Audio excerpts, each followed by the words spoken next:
Welcome back. You're here with Podfathers John and Zach. Welcome to another episode of the First Read Ultimate Spider-Man podcast, where we break down Bendis's iconic run on Ultimate Spider-Man issues 1 through 160 in Earth 1610. How's it going today, Zach? How was your Christmas?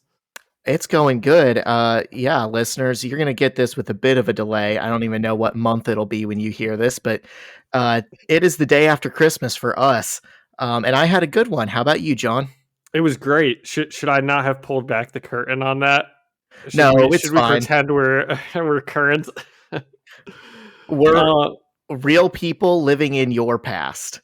We have things going on that are not going to be relevant to you when you hear this. So just bear with that. Keep that in mind and stay on the ride or don't. Stop listening. Yeah. If us talking about Christmas triggers you, listen up, libs.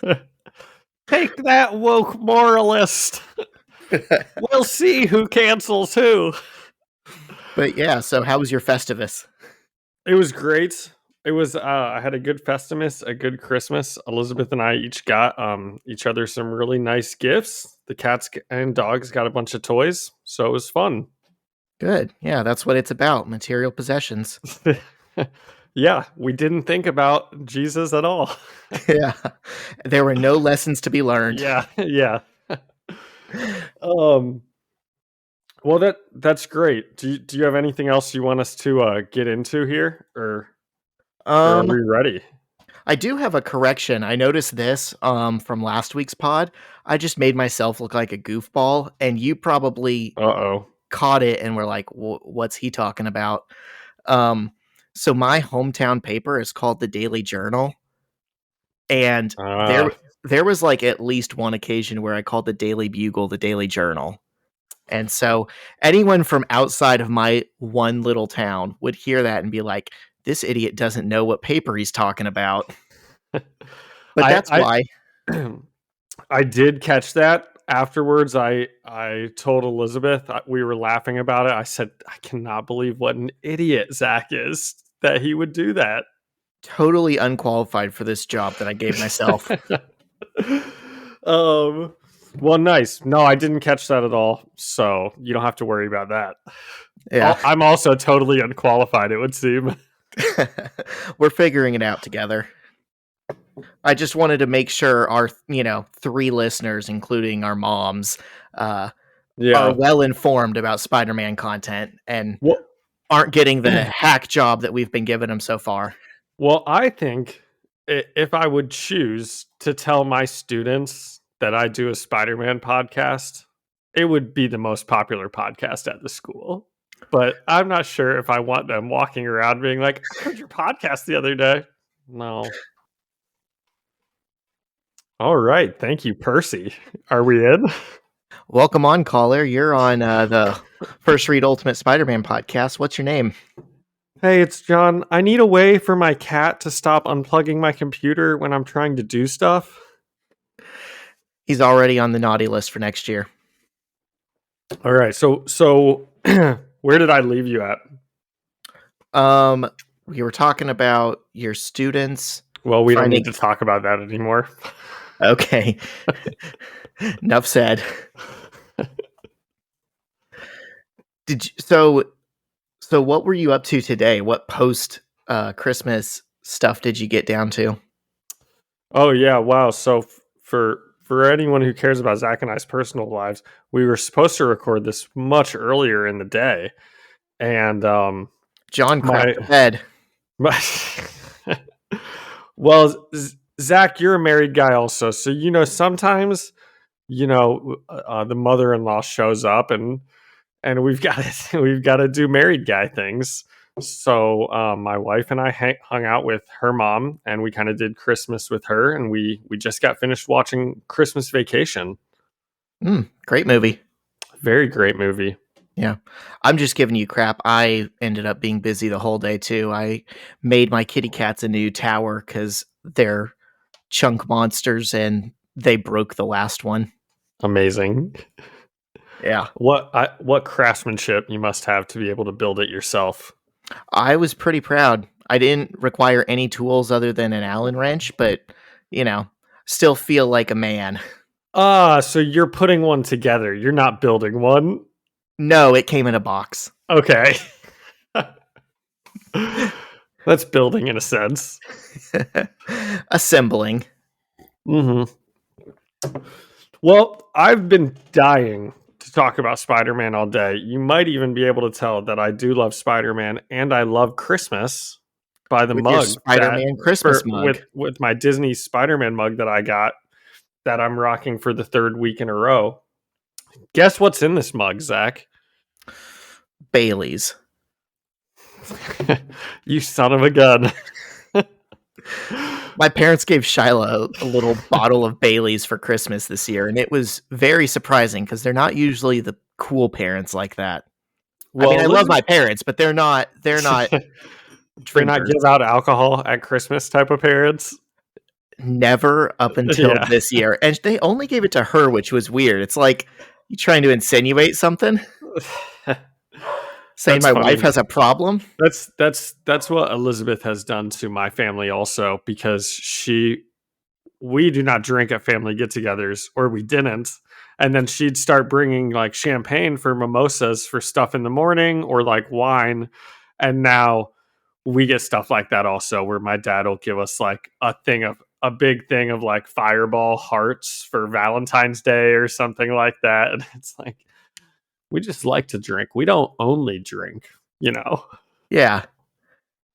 But it is Bailey's. That was a good guess. Bailey's and coffee. We got a pretty big bottle, and we've been flying through it. Oh, you're serious? Yeah. Wow. Am I Professor Xavier? So I've got one other little story before we get into our, funny books. I can't wait. So I've been snoring a lot lately, and it's driving Shyla crazy. I was going to say, it's got to be tough for her. It's so tough. So I've been doing the like nose strips, but those only work to a certain extent. So I was looking into like mouth guards that stop you from snoring. And there are so many on the marketplace, and I couldn't figure out which one to get. There were a few that were like pretty similar and had pretty similar ratings and reviews. And you know what I did? I don't know. I don't have a clue. I hopped on over to Better Business Bureau website, bbb.com, and I found one of the sellers that was accredited and had an A rating. So I went with their there you go. Mouthpiece. And guess what? Snoring is totally gone. Shyla's getting the best night's sleeps of her life. Yeah, and I was able to buy with confidence knowing that I was getting it from a reputable seller. Yeah. Yeah. Wow, I love it. Yeah. And thank you to the Better Business Bureau for sponsoring this podcast and for helping me figure out how to stop snoring and find a product I can trust. And it sounds like fixing your marriage as well, if I could be so bold. It is not an overreach to say that the Better Business Bureau literally fixed my marriage. Well, there you go. I think that says about it all. All right. Hey, John, why don't you give us a recap of what we talked about last week? Yep, absolutely. So last week we followed some Kingpin. We met up with Kingpin's goons, and Kingpin kills Mr. Big. It gets recorded. Spider-Man gets those tapes. He shows it to the Daily Journal. Bugle. And Kingpin has to go away to a remote island, and his lawyer says, he's gonna get him off, but it's gonna take some time. So we had some good issues. It looks like, we've got some crushed facial bones, and was there a tease? Late classes? Was there a tease somewhere in there about maybe Peter and MJ? Yes, there absolutely was. I think the very end of the last issue we were on, Peter calls her and says he has something very important to tell her. And I've got to be honest, when we jump into this next one, which I think you're going to recap for us, right? Yeah. I'm sure you have some thoughts on it too, though. Well, I definitely do, but I thought this next issue was going to take place between the time when he told her that and when she comes over, because I was thinking something would go wrong and he wouldn't get to actually sit down and talk to her. So I was pretty, even by the episode opening, I was like, oh, wow, we're already here. This is not what I was expecting. Yeah, I think it's a real treat for both of us and a real treat for all the listeners out there. It brings us into Ultimate Spider-Man issue 13, written by Brian Michael Bendis, penciled by Mark Bagley, and inked by Art Thibert. So, as John was alluding to, Peter and Mary Jane are sitting on his bed in his room. And the first 3 whole pages are just they're just back and forth shots of Peter and Mary Jane and just their faces looking at each other. I was trying to think of the film term for that, but yeah, it's just spent by him nervously trying to start the conversation, and he can't find the words. He makes MJ promise that she won't tell anyone, and she does make that promise. And then when he finally does get it out and he says, "I'm Spider-Man," she doesn't believe him and laughs so hard she falls off his bed. He tells her to whisper and says, "I knew I was going to have to do this." And then he jumps up and sticks onto his bedroom wall and crawls onto his ceiling. And we look back at MJ and her jaw just drops. And Peter asks her, "Are you okay?" And she screams and starts crawling backwards on the floor. John, what'd you think of that? About that, just the reaction and the fact that it happened so soon? I know you alluded to having some thoughts about that. Well, I didn't think we were actually going to get the reveal, because I was like, that'll be a constant thing that comes up throughout the entire run, is like, he doesn't know if he should tell MJ or not. And then it just happened right away, which I did like. I do have some thoughts on this issue that I can save for the end about the amount of panels that are just their faces looking back and forth to each other the entire issue. So I thought, maybe it could have, you probably didn't need the whole 3 pages looking back and forth, like you said, to start. But I liked it a lot. I liked MJ laughing so hard she fell off the bed. That was great. Yeah.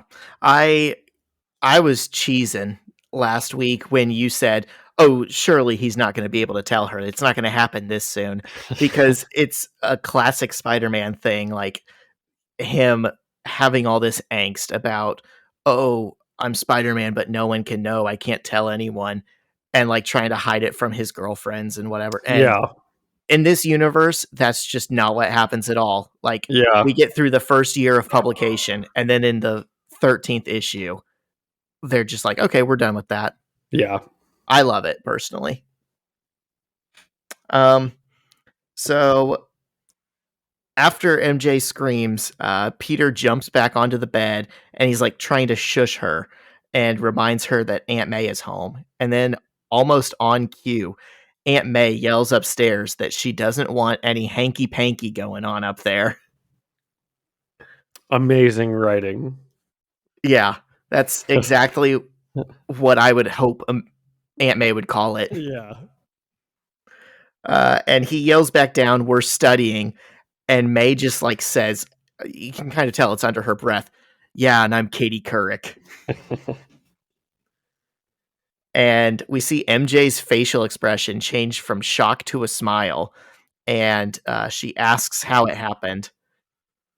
And he tells her it was the spider at the field trip. And she remembers that it almost bit her too. And she jokes, "I could have been Spider-Man too." Yeah. I love that. Yeah. Just where their minds go. It's so funny because you can tell they're 15-year-olds. That's where yours would go immediately too, though, right? You'd be like, "That almost bit me. I'm the one that brushed it onto you." Well, and even him, "Oh, I got to keep this a secret from Aunt May. I need to protect my identity and everything." But this girl that I have a crush on, telling her I'm Spider-Man, that might go a long way. Yeah, that's true. That's a good point. Yeah, I just think it's so funny that's. I mean, it doesn't say it, but you can tell that was like his mental calculus. Yeah. Well, he does explain that. He tells her because he thinks he's been like treating her kind of badly and having to cancel their dates and everything like that. But you could have Yeah. made up a different excuse, probably. He's gaining some self-awareness with how to deal with women. Yeah. Yeah. She asks him to take her swinging, and he says, no, it's too dangerous. And then she says, can I see your costume? And he says, oh, it's downstairs in the lab. And she just gets excited again and starts jumping up and down on the bed while laughing, which makes it squeak. And he tells her to quiet down again. And she asks, why don't you tell everyone? And he explains that he doesn't want to worry May or bring any danger to the people in his life. And she asks why he told her, and this is what we were getting at. He says, because I've been hurting your feelings lately because of all of this. You deserve to know the truth, and I just needed to tell you. Aw. Yeah. MJ says it all makes sense now, and she's honored that Peter told her, and he says, yeah, duh, you're my best friend. And they look at each other for a long while, and MJ says, wow, and to think I thought you were just going to kiss me. Ooh. That's what she thought this whole meeting was about. And he says, and you came up here anyways? And she looks kind of shy, and she says, yeah, I guess I did. And then we just see some panels of them getting increasingly closer to each other. And just as their lips are about to touch, she says, face it, Tiger, you just hit the jackpot. Which, John, do you know like the history of that phrase? So I was thinking, is this the first time we hear him called Tiger in this run at the very least? Yes, I believe it is. Okay. But I think we did hear that in some of the other origin stories we read. Maybe. Trying to think if she was in some of those. I know Sarah Jane was in one of them, but face it, Tiger, you just hit the jackpot is like the first line we ever see MJ say in the main Spider-Man series, like back in the 60s. So that's kind of like her famous line. So they've had variations of that in that's cool. Definitely in the Tobey Maguire movies and in cartoons and stuff. Oh yeah, well she says go get him, Tiger, all the time. Yeah, that's a reference to this. Yeah. Yeah, so before they can kiss, Aunt May knocks on the door. And she says she has Mary Jane's mom on the phone. And Peter's like, I didn't hear the phone ring. And Aunt May tells him, it didn't. I called her. And MJ takes the phone and starts yelling into it. Hello, Mom? We weren't. We were not. No. No, we were studying. And she says she has to leave. And Aunt May makes a comment about hoping they're being safe. And as MJ walks out, she and Peter make plans to talk on the phone later. And with MJ gone, Aunt May, does MJ? Do you know why MJ had to leave? What she got called home to do? I mean, I think there's no. They tell you. They say why. Why? I didn't catch that. She has to go home and empty the litter box. Oh yeah, but the subtext there is that the parents think something's going on. Oh, of course. Yeah. It really has nothing to do. That's why she's like at 4:30 on a Friday. Yes. You know. Now, Zach, if she had the new Litter Robot 4, where it cleans the litter box for you, you'll never have to clean the litter box again. Then she could have got to smooching with Peter Parker a little bit more, maybe. Litter Robot 4, call us. Yeah. Give us money. Me money now. Me money, please. And give me a Litter Robot 4, please. So as MJ is gone, Aunt May tries to tell Peter about the birds and the bees, and he's just mortified. He covers his eyes and ears and tries to end the conversation. And she only drops it when he says Uncle Ben already gave him the talk. And May says, that MJ, she's a special girl. I like her. And he says, me too. And she leaves his room, and the last thing she says is, your parents met in high school. And he collapses back onto his bed, just grinning at the ceiling. Oh, very cute. Very cute. I don't know why, but I just this issue just feels nostalgic. Like it feels like, you got some puppy love again. You know what I mean? Yes. I definitely I know the feeling of, being alone with a girl I like and nothing happening. So yeah, I definitely understand this issue. Yeah. I mean, who can't relate to that? Yeah. Especially that's, reading comics. Okay, so what did you think of this one? You want to give me a review, and then I do have a rating system for us, of course. Okay. My review is, I have been looking forward to this issue since we started the pod. I think it's so important for Peter to just rip the Band-Aid off and at least have one person know his secret early on in the series, because I think it opens up so much more room for other stories than just, oh God, no one can know. Oh, here comes my girlfriend. I got to change into my Spidey suit away from her. Like, it just frees him up, and it frees the story, and it breaks with tradition in a good way. This is one of my favorites in the whole series. All right, buckle up. Oh, are you about to tear it down?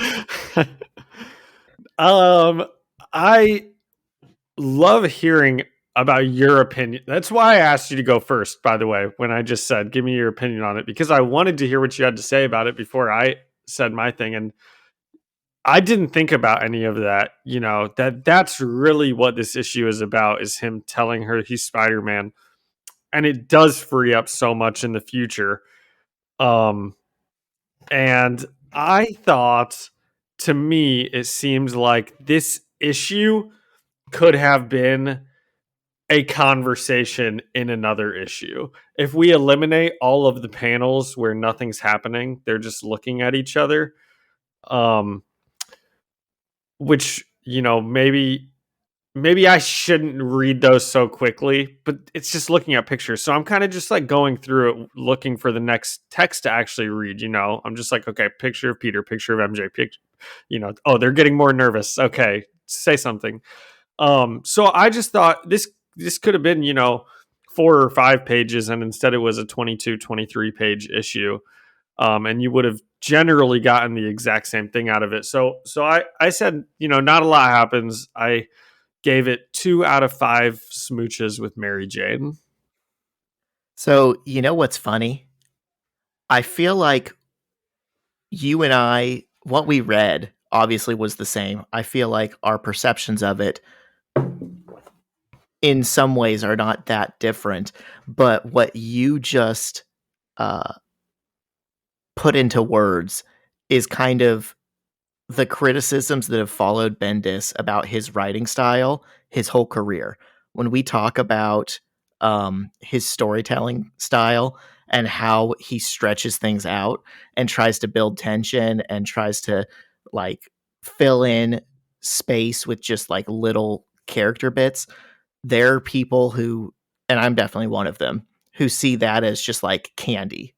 And then there are other people who say that was so unnecessary. You could have done more with less. And I think you've liked most of what you've read so far in this series, but absolutely, this is probably one of those issues where people started thinking that, started saying that. And I think it's interesting that that was your take on it, because I mean, there's definitely like some, valid criticism there if that's not your style. I think it could also just be, the medium of a comic just hits different than like the medium of a TV show or a movie, because I'm not sure it is a fair criticism to say you shouldn't have shots that go back and forth between the two people so you can really see, what emotion they're saying. Because if you watch a movie, you get shots like that all the time, and good actors, can convey different emotions without saying anything, obviously, so you can know what they're feeling. But it feels like with a comic, I don't know. I just show me them one time. I get it. They're nervous. It feels like a lot of extra work for the person drawing the comic is really what it seems. It's like, can't you just draw this one time and move on to the next bit? Do we have to look at that, take 3? But I don't know. I have really liked all of the issues, and even this one that I didn't like as much, I still liked it overall. That is another good point that you hit on, is the extra work for the artist, because famously the hardest thing to make compelling in comics is like the talking head scenes. And I think the number one thing that kind of separates the like top tier superhero comic artists from the ones that never get hired at like Marvel and DC are the great ones can make those talking scenes still seem interesting. And I mean, you're right. Mark Bagley, all he had to work with in this issue was just talking. And I think there are some images where it like her face won't change that much, like from one panel to the next. And that's like meant to show us time passing. But then there's others where it's like you can tell exactly what she's thinking based Yeah, off the expression, 100%. not based off of anything that's being said. So 100%. Yeah. I think I like the nuance there. I think I know that a lot of the series and a lot of superhero comics in general is going to be fights and action and heroics or whatever. And to me, this reads as just like, something different, a departure. But if you're looking at it in a vacuum, just as one issue, I think everything you've said is also valid. And, there's reasons people could dislike it. Yeah. But well, what did you give it? Probably 5 out of 5 smooches with Mary Jane. Yeah, I'm giving it a 5. This is what I look for. I like the character work, and I like how this sets up the status quo for the rest of the book. Yeah, I didn't think about it like that, and that is definitely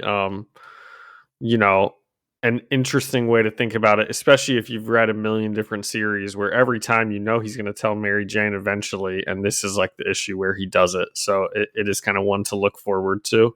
But I think it's fair that you don't think of it that way, because, what we're asking of ourselves is rate this comic, rate this individual issue. And if you look at it without that context, it probably does read differently.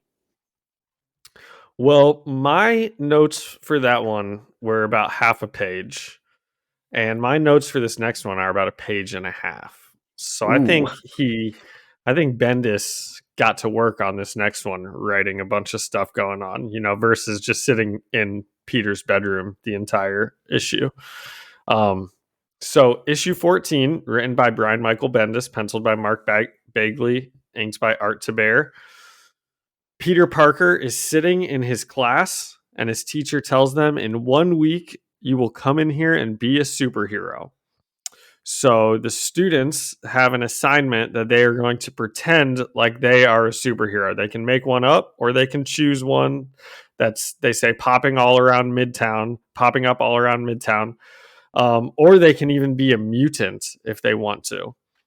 But they need to come in, explain who they are, what their powers mean to them, and Peter and MJ are making cute eyes at each other the entire time the teacher's talking. So Zach, I know I'm a teacher and you're married to a teacher. What do you think of this assignment?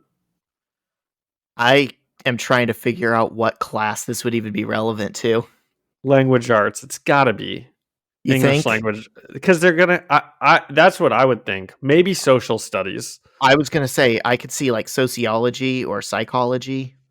Oh, I guess they are in high school, so they're not such kind of cut and dry classes. But I would think that this would be a English language arts type of class where you have to do a speech or a presentation, or a social studies type of class. I was going to say, but to fulfill like what standard?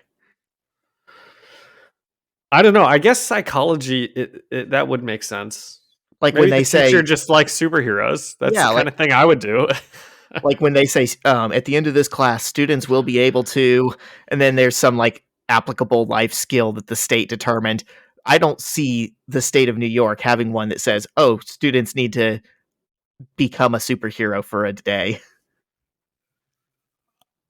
But that's not the assignment. The assignment is to come up with a set of powers for yourself or take one from someone else, and to be like, what do his powers mean to him? Like if you were looking at Captain America and you were like, man, if I was Captain America, what am I fighting for?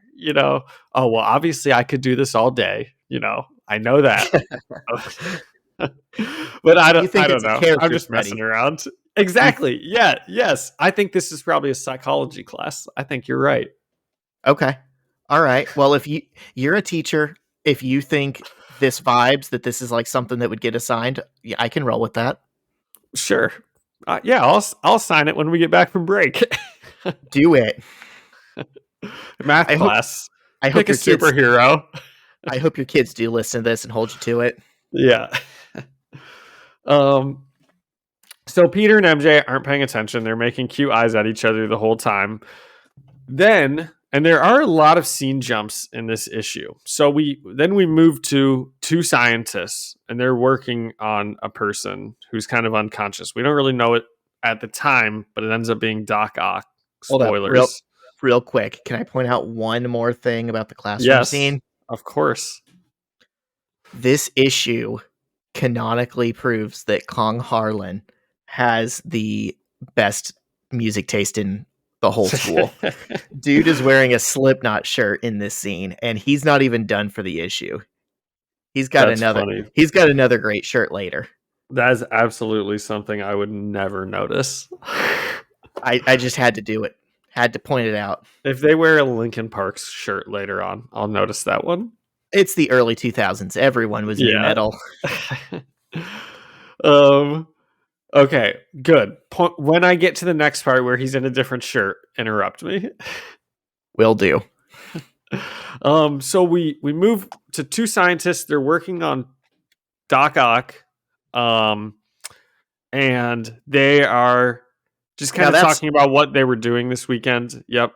Now that's Otto Octavius of Oscorp, right? Yes, it's Otto Octavius of Oscorp, because we saw him in like the unconscious. Yes. Yeah. So he was doing the experiment with Norman when Oscorp blew up, and everyone presumed that Otto Octavius died, but I guess he's been here kind of under watch, and we learn a little bit more about that later on this issue. But these scientists, they're kind of just they're going about their daily routine of kind of watching this unconscious man and just kind of watching over him, monitoring what's happening. And they're just talking about what they did this weekend. And I don't know who Ashley Judd is as an actress, but she was kind of catching some strays, and Molly Ringwald caught some strays also. Apparently these two scientists don't like either of them in their movies very much. Yeah, they're talking about actresses in movies they hate, and they start dissing Molly Ringwald like that's a valid opinion to ever have. And Ashley Judd, which when I read this, I looked up. Oh, I found out what movie it was that she was in. So the Ashley Judd movie from that year would be Someone Like You. If this came out in 2001, then it'd be Someone Like You, which I didn't look up what that is because I wasn't interested enough to go that deep. I mean, at least it inspired the Adele song. Yeah, good point. But I think that's kind of harsh of Brian Michael Bendis to just throw in his criticisms of these actresses and like a one-off of scientists talking. But it's his comic. He can write it how he wants. So we learn the man they're watching, it's Dr. Otto Octavius. He wakes up when he hears one of the doctors refer to him as Dr. Octopus. And he kind of flies into a rage. He doesn't really know what's happening. He says, "Why did you call me that?" And he's got a sheet over his eyes, so he can't really see what's going on. And he's unaware at the moment that he has a bunch of arms attached to him. So he has no idea why they would refer to him as Dr. Octopus. He's also ripped beyond imagination. Yeah. He looks like Dave Bautista on an operating table. Now I need to look up who played Otto Octavius and the Alfred Molina. That's right. This is not your Alfred Molina Doc Ock.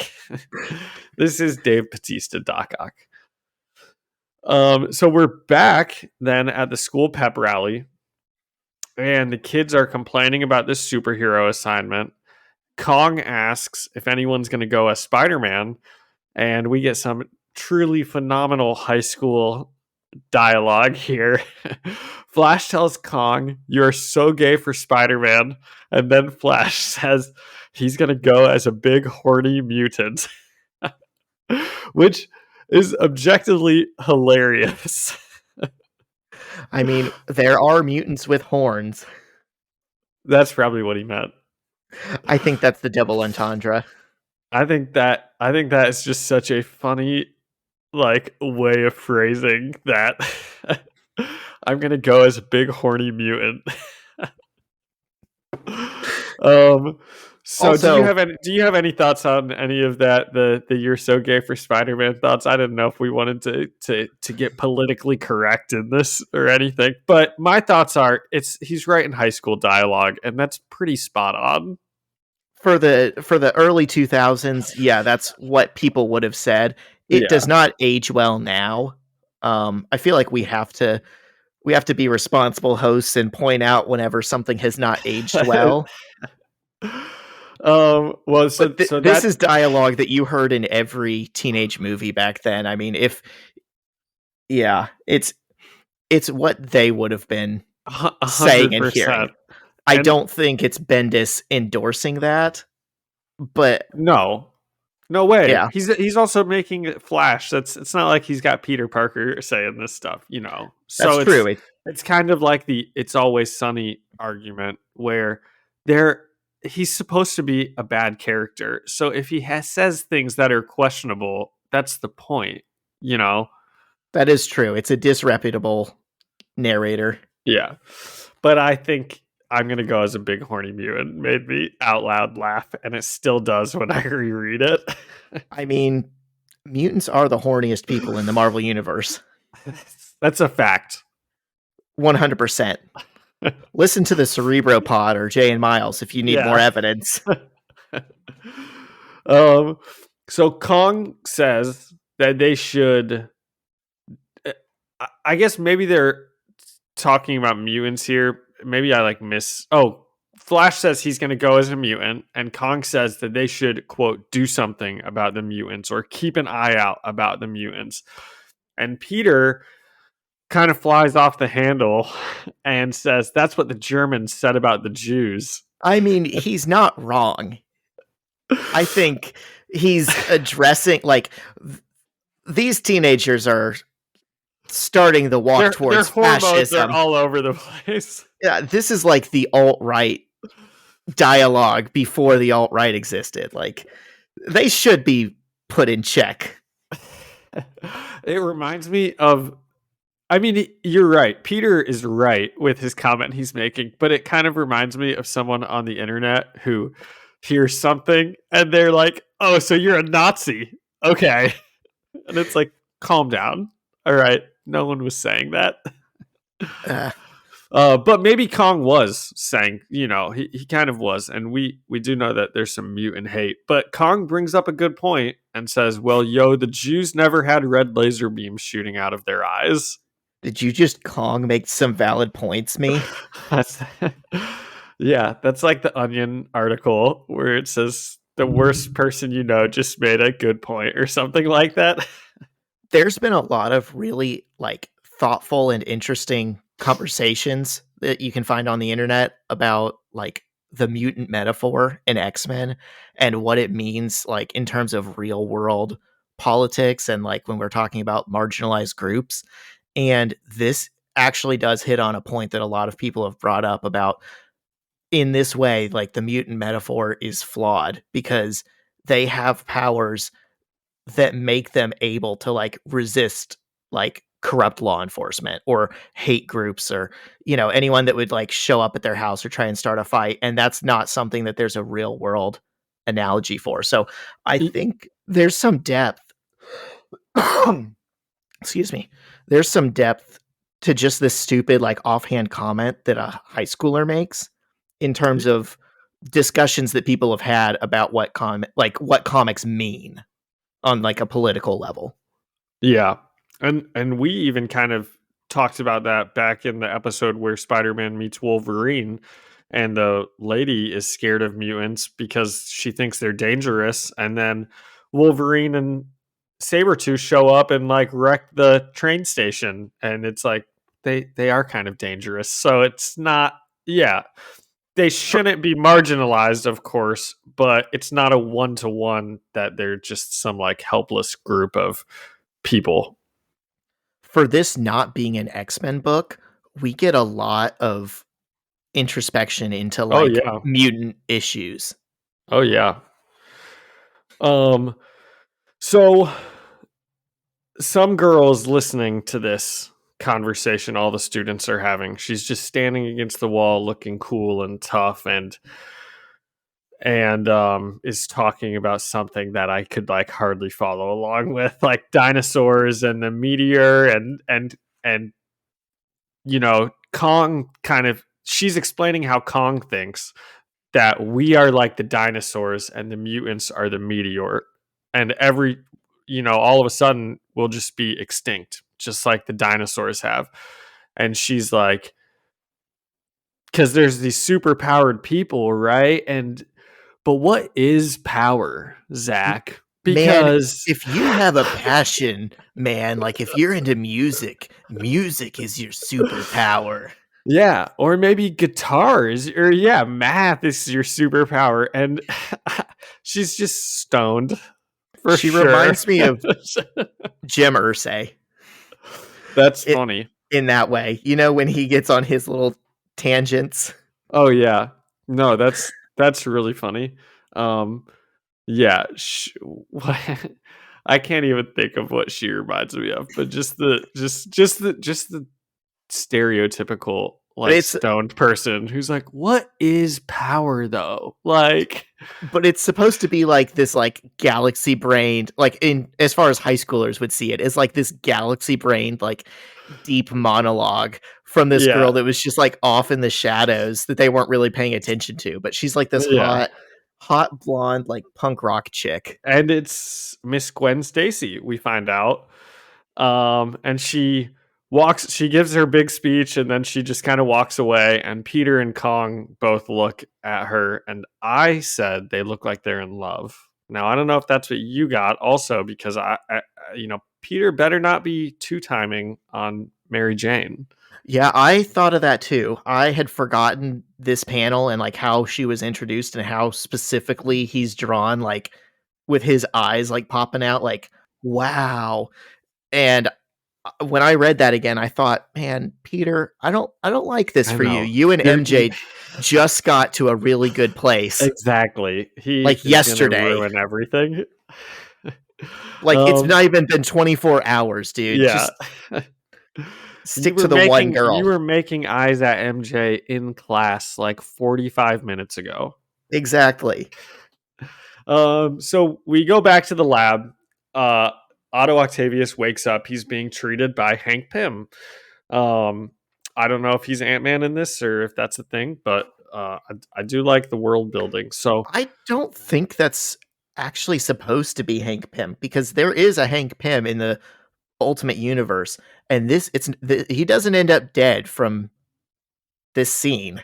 Well, that's what I put in there. I don't know if this means Hank Pym is dead or not, but it's Dr. Pym. He says Dr. Pym for sure. He says it. I don't know why Bendis used that name. Interesting. And then knew that like Hank Pym was going to appear in Ultimates like a year later. Or maybe he didn't know. Well, he's being treated by Dr. Pym. Hank Pym's brother. Yeah. Frank Pym. Jim Pym. Frank Pym. Jim Frank Pym Bob.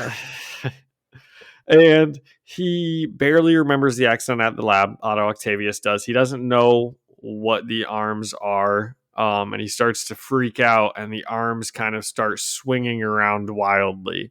And then we go back to the pep rally. And now Peter's with MJ. They're kind of watching the pep rally, and they're moving their hands just a little bit closer and closer together until they're just barely touching at the pep rally. And I'll tell you what, that did bring back some memories. Oh, yeah. Nothing like being scared to hold your girlfriend's hand. Yeah. Or touch hands at all. Yeah. Yeah. You gotta inch closer and closer so as to eliminate the risk. 100%. So they finally touch hands, and now we are back at the lab. The doctors are explaining to Doc Ock that his metal arms fuse to him, and he seems to be able to control them. And they've kind of been studying the situation. They mentioned Reed Richards is even writing a paper on it. And Doc Ock is becoming increasingly mad because what they are effectively telling him is, we could have removed these arms from you when it happened if we wanted to, but it is so interesting that they fuse so perfectly that we're just studying it instead, which I can kind of understand. I'm not saying it's right, but I can understand where the scientists are coming from. And, does that make Reed Richards kind of a bad guy? Because he's writing a paper on this. I'm going to spoil something for you that doesn't ever come up in this series. But the Ultimate Universe Reed Richards is not just a bad guy. He might be one of the worst guys in the Marvel multiverse. Really? Yeah. Jim from The Office. The same. Wow. So Doc Ock flips out, and he starts attacking the doctors. It is very similar, I thought, to the Spider-Man 2 scene in the operating room when he is freaking out and killing everyone. Which my guess is that this inspired that. Definitely it did. It's very, very similar. That scene also has a ton of Sam Raimi, directing things that you'd find in Sam Raimi movies, but it for sure is based on this scene in the comic, I think. Yeah. So we then go back to not the pep rally, but back to the high school students, and this time we're with Kong. He's sitting on his bed. He's thinking about the superhero project, and like a scene from The Usual Suspects or some other mystery movie where they put the pieces together in their head, Kong is putting the pieces together that Spider-Man is Peter Parker. And one of the pieces he used to put this together is Spider-Man yelling at him about the Jews and the Germans, which I thought was kind of funny. He's got all these images flashing through his head about wait, the spider bit Peter, and he is good at basketball and all this stuff, and then intercut with that is Peter yelling at him about the Jews and the Germans. and he just says, "Whoa," and then the issue ends. And I might add, he's wearing a NoFX shirt. Of course, I forgot that we were going to get another Kong. One of the t-shirt. Great punk rock bands of all time, and they're actually breaking up next year. They're doing their last tour, their last 40 shows, and I'm hoping I can make it out to one or two of those. Well, if I know you at all, I'm sure you'll be there. With bells on. And crowd surfing. Yeah. Actually, Zach's not allowed to crowd surf anymore. That's that's an order from his wife. It's stage dive. I can't stage dive. Stage dive. Yeah. So I thought this one was pretty good. I thought a lot happened in it. It was way quicker paced than the last one. And especially, I think, reading them back and forth. I mean, this moves at like a breakneck speed because you're in class and then you're at the pep rally and then you're in the lab and then you're back at the pep rally and in the lab and, back at the pep rally and then you're at Kong. And it's just versus the last issue, which was set in one place the entire time. So, I liked it a lot. I think I like issues where there's a bit more dialogue and moving the plot forward than issues where that doesn't happen, whether it's because Peter and MJ are making eyes at each other the whole issue, or there's just a big fight going on the whole issue, So, but something like this, I really liked. I gave it a solid 6 out of 8 metal arms. I like it. I think I mean, you're right. It had a solid A plot and a solid B plot. Neither of them really, finished themselves. They were just kind of continuations of the story. So we're setting up that Doc Ock is going to be a problem, and we're setting up that Gwen Stacy is now part of the, high school group, and we're setting up that, Kong knows who Peter is and that Peter and MJ are in a relationship. I just thought it was a good continuation of the story. I'd also say probably 6 out of 8 metal arms.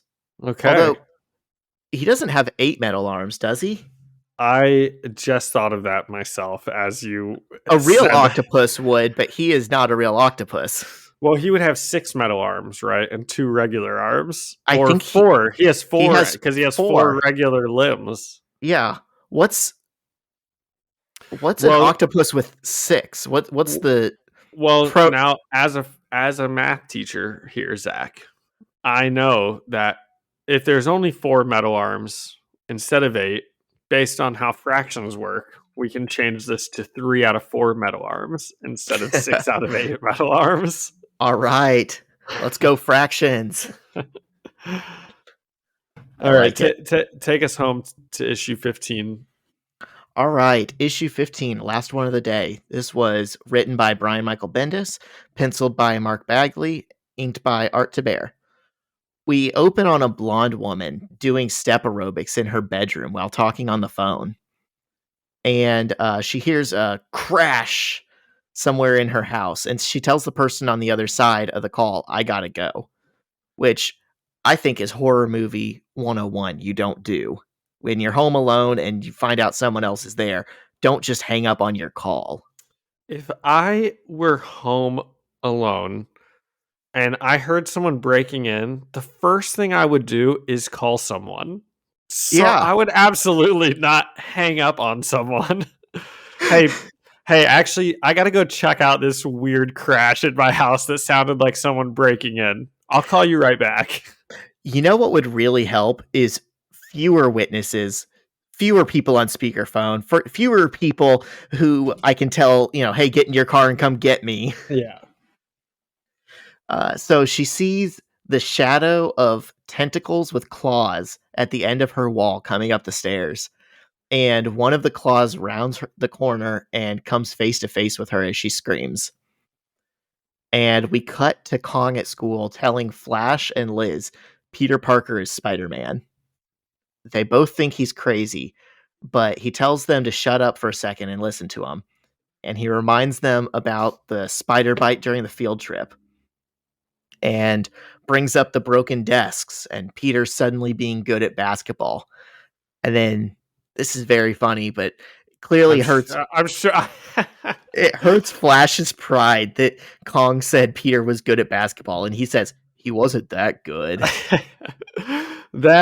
That was so funny. It made me laugh out loud. And I think it is hilarious that Kong is, once again, for the second episode in a row, making some okay points here. He's like, all these things happen. He used to be able to do this, and now he's so good at basketball. And Flash is just like, he's not that. No, he's not. He's not that. I'm good at basketball too. Come on, man. So Kong keeps going and giving them more examples, and he mentions the time Peter flipped him over and time he broke Flash's hand.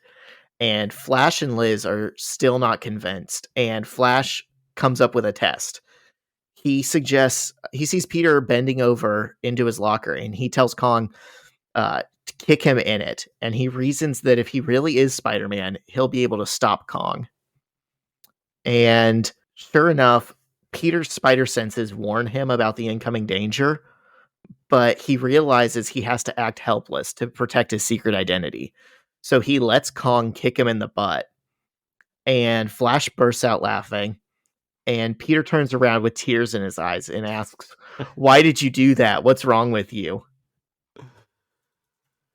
And before that even happened, he said, okay, something like, okay, now for the Academy Award winning performance of best keeping your secret identity intact or something like that. And then he spins around about to cry. Kang and MJ both look genuinely shocked because obviously they know Peter actually is Spider-Man. Kong. What'd I say? Kang. Oh yeah, he's not in this story. Man, I'm tired. We hear someone from out of frame ask, "What exactly is your problem, fat boy?" Just not a nice thing to say, but bully the bullies, I guess. Say what you want about how this type of dialogue ages, but high schoolers are funny. And Bendis knows how to write them. And I think it's funny who says it, because you're like, you're trying to think for a second. You're like, who said that? And then you flip the page and Gwen Stacy comes up and gets in Kong's face and says, "You ever do that again, I'll stick you like the pig that you are." And she flips open a switchblade and holds it into his stomach. Like, just awful.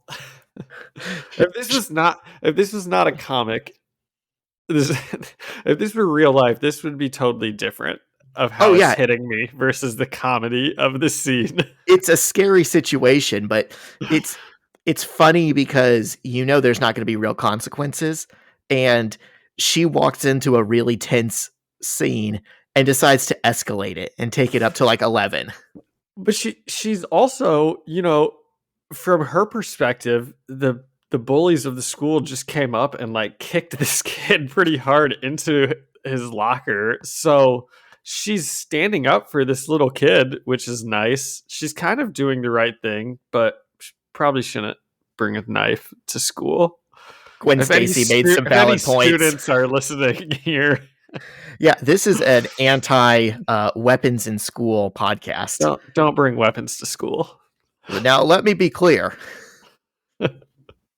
A teacher walks up to try and break up the fight, and Gwen drops her knife. And the teacher sees it and says, "Stacy, great way to start at your new school. Second day here." And he grabs her by the wrist and leads her, presumably, to the office. And the scene moves to the bedroom of the woman from the beginning of the story. And it's now a crime scene with a chalk outline of a body on the floor and destroyed furniture and windows. And we see Police Captain Stacy is investigating the scene and gets a phone call about his daughter. And he says, "What'd she do this time?"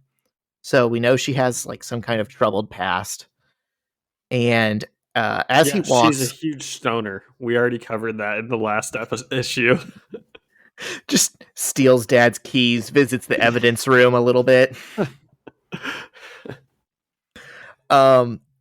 As he walks and talks on the phone, he looks at the walls, which have claw scratches and holes punched through them. And he says he has no idea that she had a knife, and he thinks the principal's tone is a little accusatory. And at this point, Captain Stacy has walked out of the house, and we see that the house is surrounded by cops, reporters, and neighbors. And he argues with the principal that he should confiscate the knife and send her back to class for now, because no one is home, and if he suspends her for the day, she'll just get into more trouble. And we can tell the principal hangs up on him. He's like, "Hello? Hello?" So we know the other end, just went out. And Ben Urich is waiting at the edge of the police tape for Captain Stacy and calls out to him. He introduces himself, but the captain says, "I know who you are. Good job on the Kingpin story." And Urich says, "Oh, thanks." And Captain Stacy continues, "Now we have 300 Goombas without anyone to answer to, treating the tri-state area like it's a free-for-all." And Urich says... Very interesting point. Yeah, that J. Jonah Jameson kind of insinuated that would happen without Kingpin, right? Wasn't he the one that said... It was Robbie Robertson. Okay, what did he say? It was the idea of, like, if you take the Kingpin out, someone else will just fill his place. Yeah. So now there's just everyone's running rampant. Yeah, there's like these like gang wars or something for people, trying to take control. But still, I really was expecting him to be genuine about, thanks for taking out the biggest criminal in our city. Funny. Yeah, and then he's not.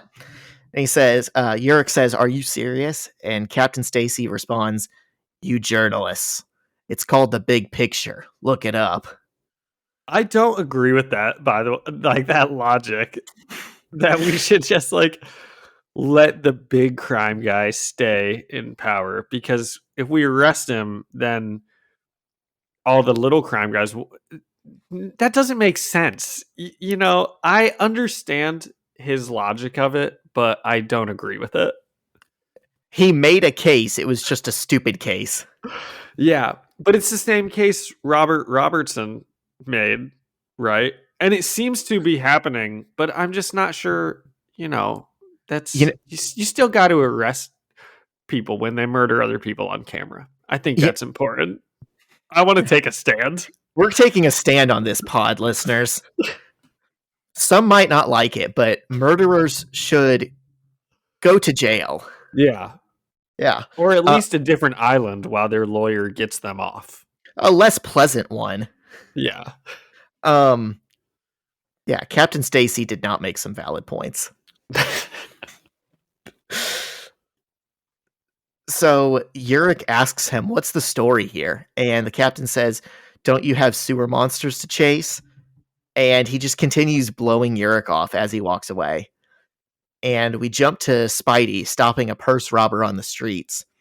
And he says, "You, my friend, are exactly what the doctor ordered. I was actually looking for a big bald bully to clock, because this purse robber looks exactly like Kong." Oh, do you think that's why he said that? He wanted to beat up Kong? 100%.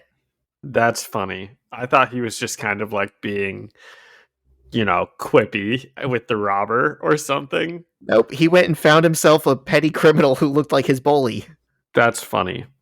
It is. He tells the robber he's used to fighting guys who can shoot lightning or throw fireballs, so he should get a gimmick so it doesn't look so one-sided if they ever fight again, which was also funny. Yeah. I do like seeing Spider-Man easily dispatch normal people. I think that's important for superheroes to do. If you're going to normally fight other superhero people, the purse snatchers, they should take minimal effort. Oh, yeah, I agree. Not everything can be a boss battle. Yeah. And he webs the guy to the sidewalk and makes a big grand display as he returns the purse, saying, "Ma'am, it is my pleasure to bring you..."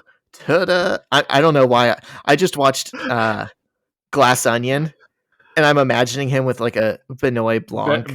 Benoit Blanc. Benoit Blanc voice. "Ma'am, it is my pleasure to bring you... ta-da! Your purse back intact. Justice has been done, and all is good in the world. This crime has clashed with the presence of Spider-Man." I say, here's your purse, ma'am. And the woman just grabs her purse and without saying anything takes off running in the opposite direction. She's just as scared of him as she is the guy that took it.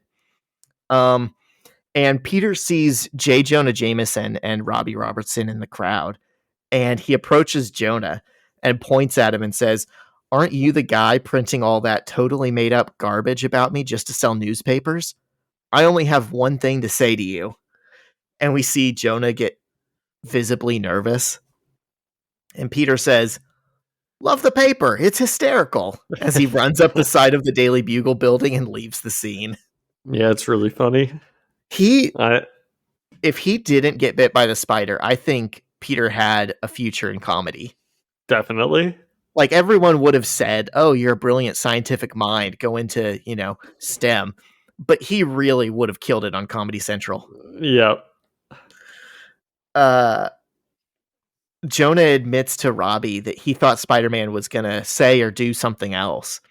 And Robbie says, maybe he isn't the maniac you want him to be.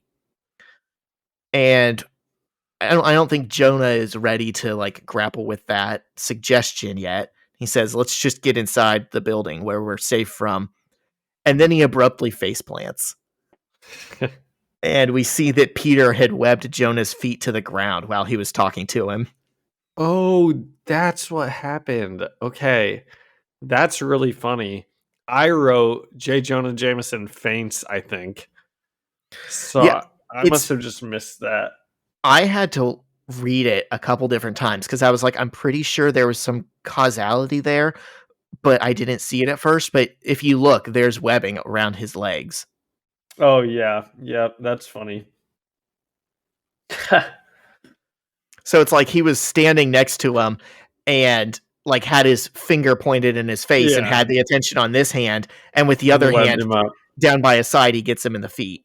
Yeah, maybe he had a career in magic if he didn't get bit by a spider. Close up misdirection. Close up magic taught by Ant-Man. Yeah. Yeah. Taught by Frank Pym. So later, Jonah, Robbie, and Ben are meeting in the Daily Bugle office. And Ben is briefing them on what he has so far about a story on daughter, blah, blah, blah. It happens once an episode, folks. Dr. Otto Octavius. And he explains that Octavius was one of the scientists present for the Oscorp experiment explosion, and that he was presumed dead, but Urich has sources denying this. And he's figured out that Otto was affected by the experiment in some way, just like Norman Osborn was.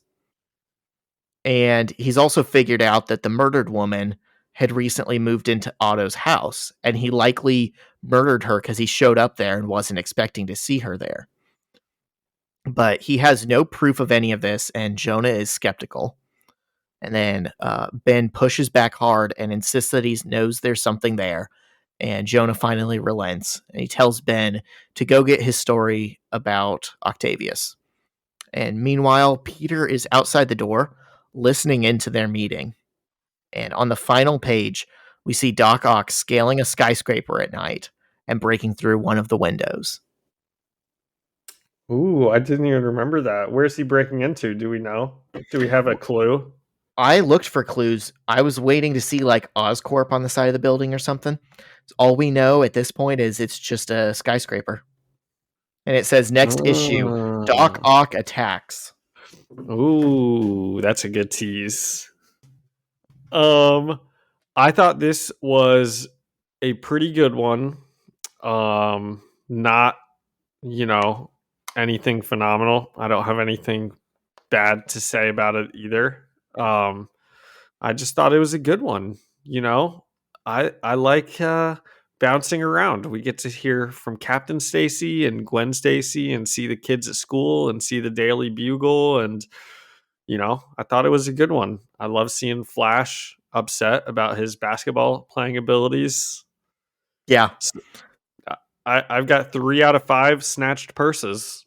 Okay. All right. I think this is like a continuation of the last issue. I think issue, what was that, 14? And this is 15? Yep. I think 14 and 15 kind of go together as a pair because like the A plot and the B plot are, the kids meeting Gwen Stacy. We're hearing more about her. We're getting more of a look into like what their social dynamic is as a group. Yeah. We met her dad in this one.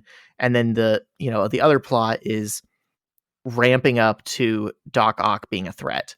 He's still isn't necessarily one yet. He hasn't faced off against Spider-Man, but we know it's coming. And I'll say I think I liked this one better than the last one because I think there were just more moments that made me grin. This had a lot of funny stuff between the Flash playing basketball and Gwen's little knife trick and Yeah.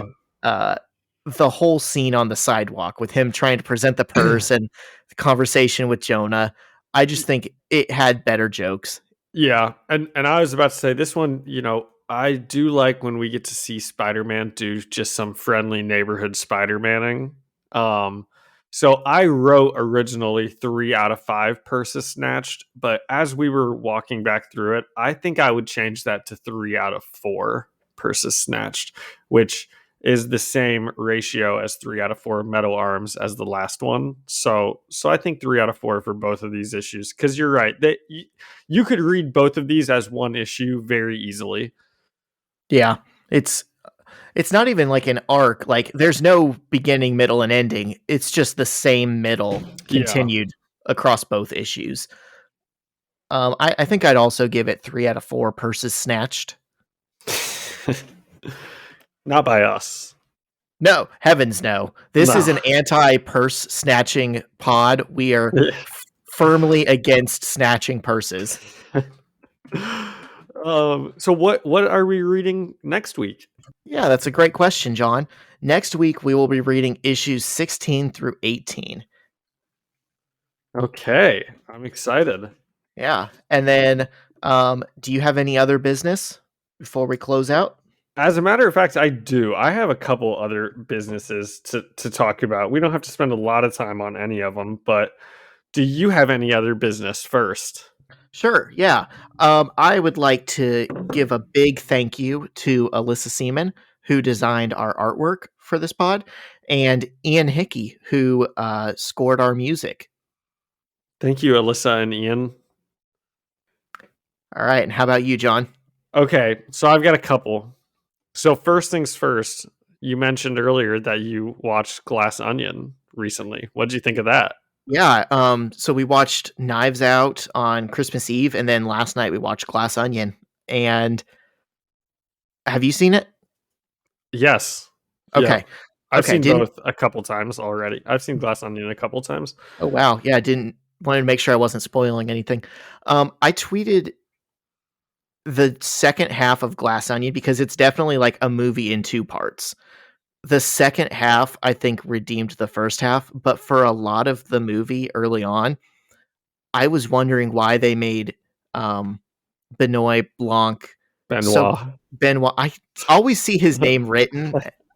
Benoit Blanc, so grounded. Like the thing I liked about Knives Out was that he was always like the most absurd person in the room at any given time, and you were trying to figure out if he's this genius or just like a bumbling idiot. And then in Glass Onion, they pair him with like this whole cast of people who are like crazier and wilder and more like fantastical than him, and he has to play.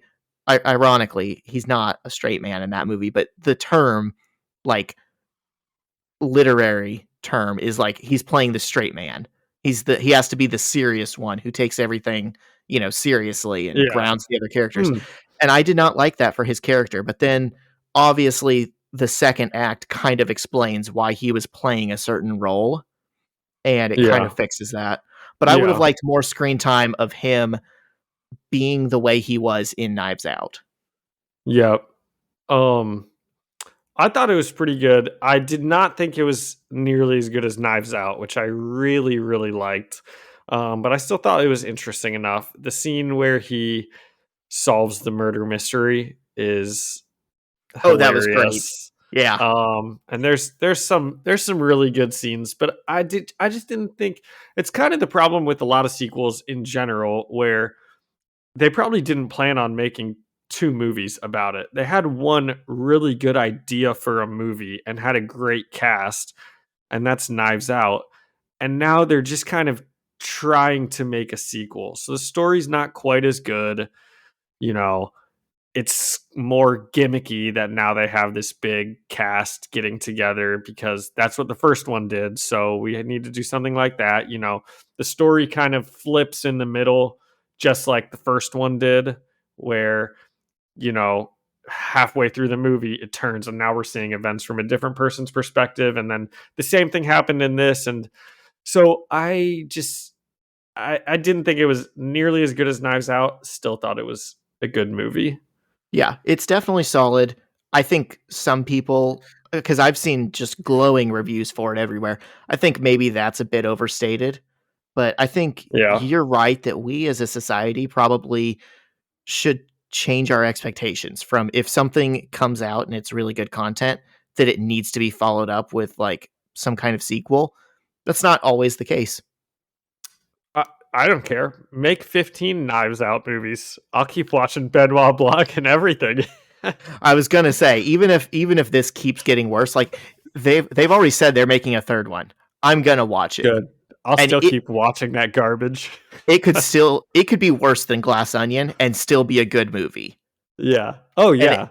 If anything, that just speaks to the volumes of like how good Knives Out was. Well, and if you put Daniel Craig and Dave Bautista and Edward Norton and Leslie Odom Jr. and Janelle Monáe, some other really good actors and actresses that I can't think of. Is that who plays Andy/Helen? Yeah, I thought she stole the show. Yeah, she was phenomenal. And there's that one woman who's like named as Catherine, I think, who plays Agatha Harkness in Marvel, who I can't think of right now. Catherine Hahn. Yes, nice. You're not going to make me look it up. Nice job. Okay, so I thought that was pretty good. Nice. Second, the Doctor Who trailer dropped on Christmas. I know you don't really watch Doctor Who, but it's I was going to David Tennant's coming back. Donna Noble's coming back. We might have to do a bonus pod episode.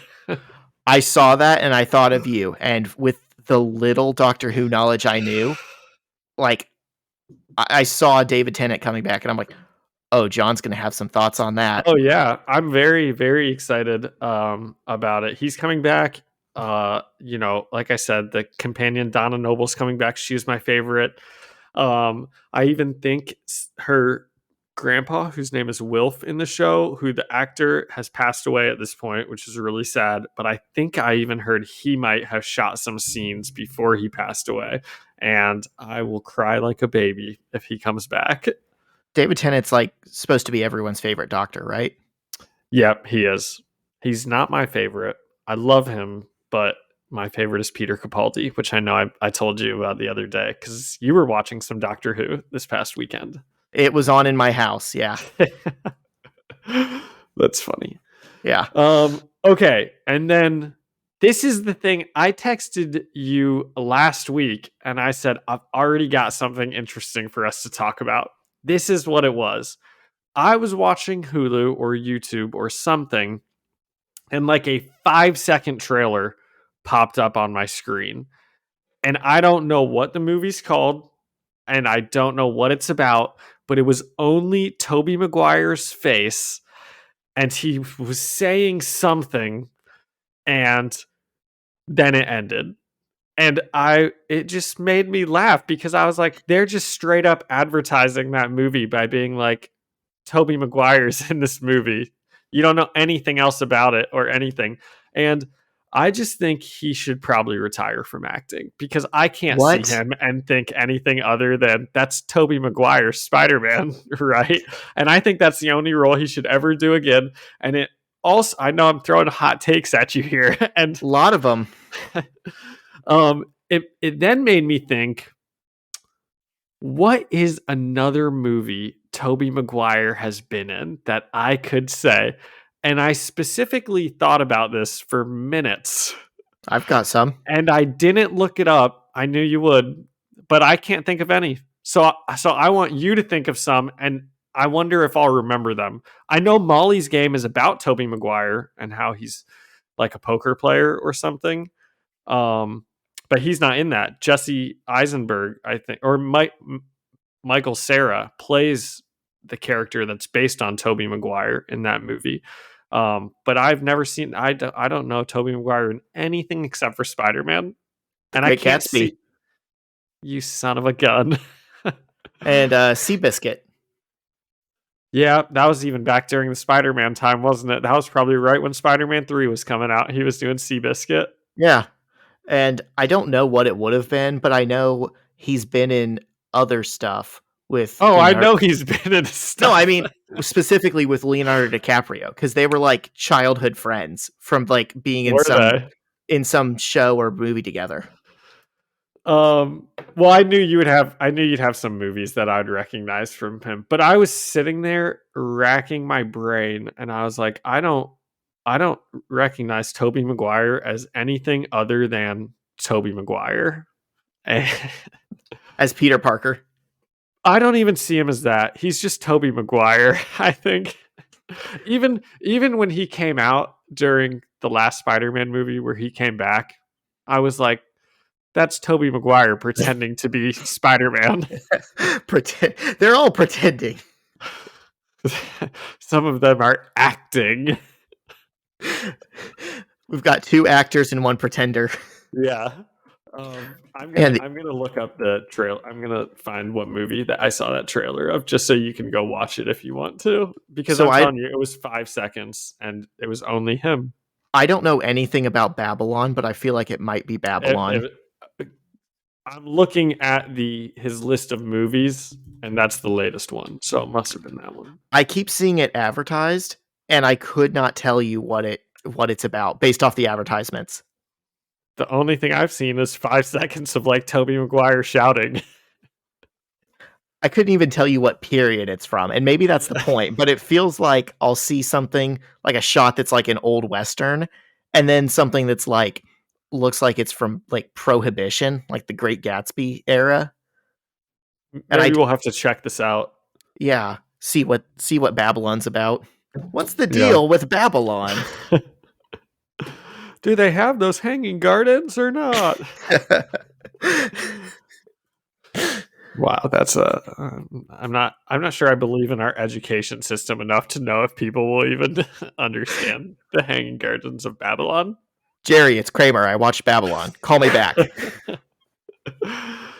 Well, those were my things to talk about: the Tobey Maguire movie and the Doctor Who trailer. All right, you want to end it here? Let's end it. All right, and it'll just end. That's all for now, folks.